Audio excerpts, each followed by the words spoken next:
One moment you are standing, the next moment you are on the floor and you have no idea how you got there. No memory of falling, no memory of the impact, just a gap where several seconds of your life used to be. Getting knocked out feels instantaneous. What happens inside your skull is anything but. The medical term is a concussion. But that word has become so familiar that most people have stopped appreciating what it actually describes. A concussion is not your brain getting hit. Your brain never touches whatever hit you. Your skull absorbs the impact. What happens to your brain is something far stranger. Your brain floats. Inside your skull, your brain is suspended in cerebrospinal fluid, a clear liquid that cushions it from the hard bone surrounding it on all sides. Under normal circumstances, this fluid does its job perfectly. Small jolts, everyday movement, even a minor bump, the fluid absorbs it and your brain stays still. But when the impact is powerful enough, the fluid cannot absorb it fast enough. Your brain accelerates in one direction, then decelerates violently as your skull stops moving. It slams into one side of your skull, bounces, and then slams into the opposite side. Physicians call this a coup-contrecoup injury. The coup is the first impact, the contrecoup is the rebound. In those fractions of a second, something happens to your neurons that researchers are still working to fully understand. Your brain cells, billions of them, are stretched and twisted by the sudden mechanical force.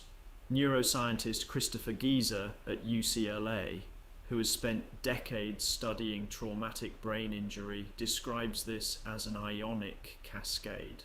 The stretching of neurons causes ion channels to burst open, flooding your brain cells with calcium and potassium simultaneously. The cells go into electrical overdrive trying to compensate. This surge is what knocks you out, not the physical impact itself, the electrical storm that follows it. Your reticular activating system, the part of your brainstem that keeps you conscious, gets overwhelmed by the ionic cascade and simply shuts down. You do not feel yourself fall. You do not hear the sound of your own body hitting the floor.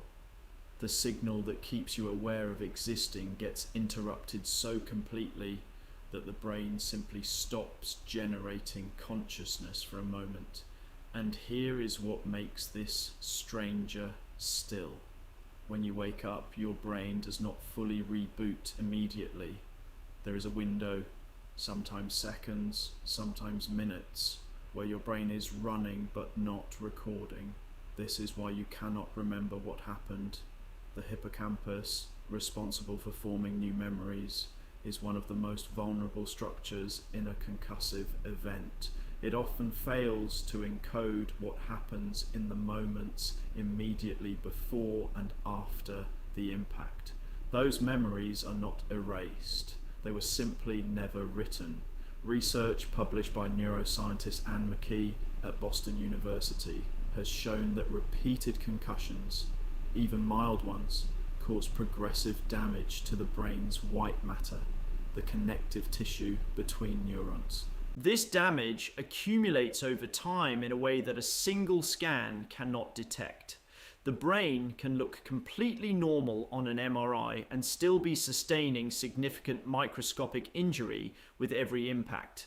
So the next time you see someone get knocked out on screen and bounce back 30 seconds later, remember what is actually happening inside their skull.